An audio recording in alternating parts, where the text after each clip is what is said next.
ദേശീയ രാഷ്ട്രീയത്തിൽ ഈ പറയുന്നത് പോലെ കഴിഞ്ഞ പാർലമെന്റ് തെരഞ്ഞെടുപ്പുമൊക്കെയായി ബന്ധപ്പെട്ട് കെ സി വേണുഗോപാൽ നടത്തിയ ശ്രമങ്ങളുടെ ഭാഗമായിരുന്നു കഴിഞ്ഞ ലോക്സഭാ തെരഞ്ഞെടുപ്പിൽ അത്രയും വലിയ മുന്നേറ്റം ഉണ്ടായത് എങ്കിൽ ഈ രാജ്യത്ത് നീളത്തിലും കുറുകെ നടന്ന വേറൊരു മനുഷ്യനുണ്ട്.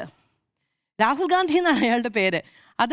അതിനെ പിടിച്ച് നിഴലിലേക്ക് നിർത്തരുത് എന്ന് എനിക്കൊരു അഭ്യർത്ഥനയുണ്ട് എന്നുകൂടി ഞാൻ പറയാൻ വിചാരിക്കുന്നു. കാരണം ഒരു ട്രൂ ഇന്ത്യൻ എന്ന നിലയ്ക്ക് രാഹുൽ ഗാന്ധി ഇവിടെ നടത്തിയ പോരാട്ടങ്ങളെ അപ്പാടെ തമസ്കരിച്ചുകൊണ്ട് ലോക്സഭാ തെരഞ്ഞെടുപ്പിന്റെ മുഴുവൻ വിജയഗാഥയും കൂടി കെ സി വേണുഗോപാലിന് അനുകൂലമാകുന്ന സാഹചര്യം എന്താണ് എന്ന കാര്യത്തിൽ എനിക്കൊരു ചോദ്യം മുന്നോട്ട് വെക്കാനുണ്ട് എന്നുള്ളതാണ്. തീർച്ചയായും ചെറിയ എഡ്ജ് കിട്ടിയാൽ അത് കൂടെ വേണ്ട എന്ന് വിചാരിക്കുന്നുണ്ടായിരിക്കും.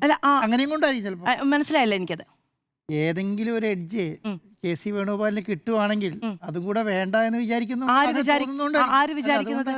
അല്ല, ഞാൻ ചോദിക്കുന്നത് ലോക്സഭാ തെരഞ്ഞെടുപ്പിന്റെ ലോക്സഭാ തെരഞ്ഞെടുപ്പിന്റെ കോൺഗ്രസിനുണ്ടായ ഒരു മുന്നേറ്റത്തെ വിജയം നമുക്ക് പറയാൻ പറ്റില്ല. മുന്നേറ്റത്തിന്റെ മുഴുവൻ നമ്മളൊരു മുഖത്തിലേക്കാണ്, ഒരാളിലേക്കാണ് അത് കേന്ദ്രീകരിക്കാൻ. അങ്ങനെ കേന്ദ്രീകരിക്കണം എന്ന് ഞാൻ വിചാരിക്കുന്നില്ല. പക്ഷെ കേന്ദ്രീകരിക്കാൻ താല്പര്യപ്പെടുന്നുണ്ട് എങ്കിൽ ഒരു സെന്റൻസ് പൂർത്തിയാക്കട്ടെ. അങ്ങനെ ഒരാളിലേക്ക് കേന്ദ്രീകരിക്കാൻ താല്പര്യപ്പെടുന്നുണ്ടെങ്കിൽ സ്വാഭാവികമായും അതിന്റെ ഒരു സ്വാഭാവിക ചോയ്സ് രാഹുൽ ഗാന്ധി ആയിരിക്കേണ്ടേ എന്ന് ഞാനൊരു സംശയം ചോദിച്ചതേ ഉള്ളൂ. ഇതൊക്കെ വളരെ വ്യക്തിപരമായ ചോയ്സാണ്.